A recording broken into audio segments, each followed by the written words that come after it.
Hey everyone, welcome back to the channel. In the last episode, we saw the beauty of creation, how God formed Adam and Eve and placed them in the perfect garden called Eden. But paradise didn't last forever. Today, we'll explore Genesis chapters 3 and 4, where temptation enters the world, humanity falls, and the first family faces both love and tragedy. Let's begin. In the midst of Eden stood the tree of the knowledge of good and evil, the one tree God commanded Adam and Eve not to eat from. But one day, a serpent, more cunning than any other creature, spoke to Eve. He said, "Did God really say you must not eat from any tree in the garden?"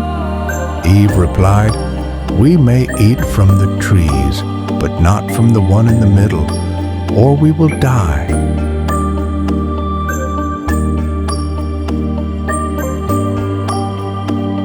The serpent whispered, "You will not surely die.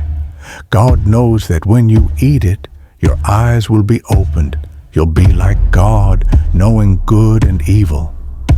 Eve looked at the fruit, beautiful, tempting, and she took it. She ate and gave some to Adam, who was with her, and he ate too.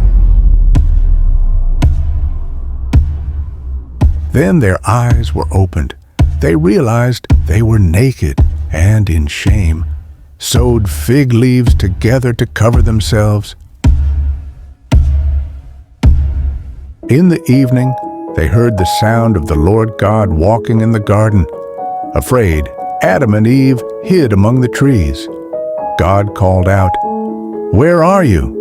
Adam answered, "I heard you, and I was afraid because I was naked, so I hid." God asked, "Have you eaten from the tree I commanded you not to eat from?"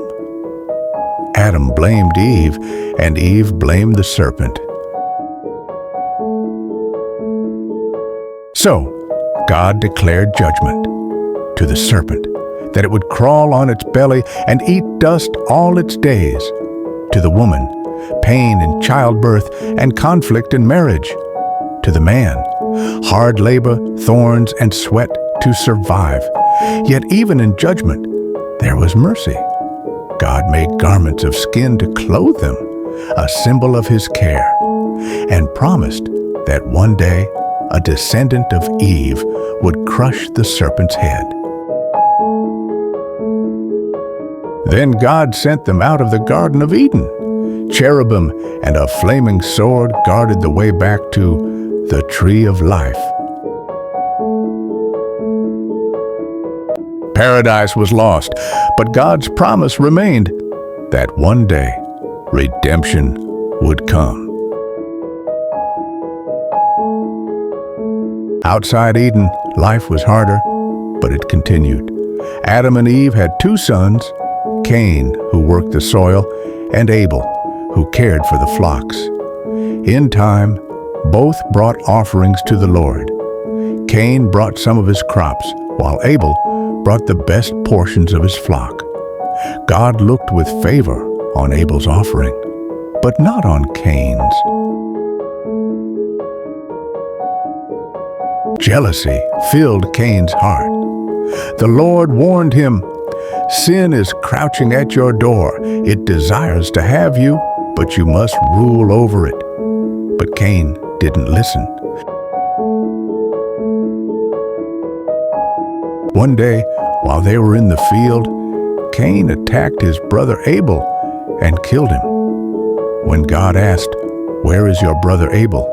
Cain replied, "I don't know. Am I my brother's keeper?" God said, "Your brother's blood cries out to me from the ground." Then he cursed Cain to be a wanderer on the earth. Yet even then, God showed mercy. He placed a mark of protection on Cain, saying no one should kill him, a sign that God's justice is always balanced with grace. Cain went out from the Lord's presence and built a city, Generations began, people multiplied, and the world grew. But so did sin and sorrow.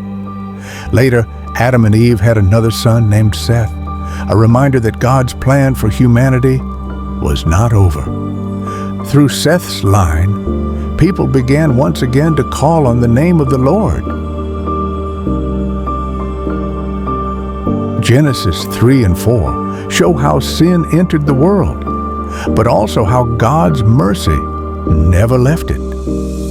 Even when humanity fell, God's promise of hope and redemption remained unbroken.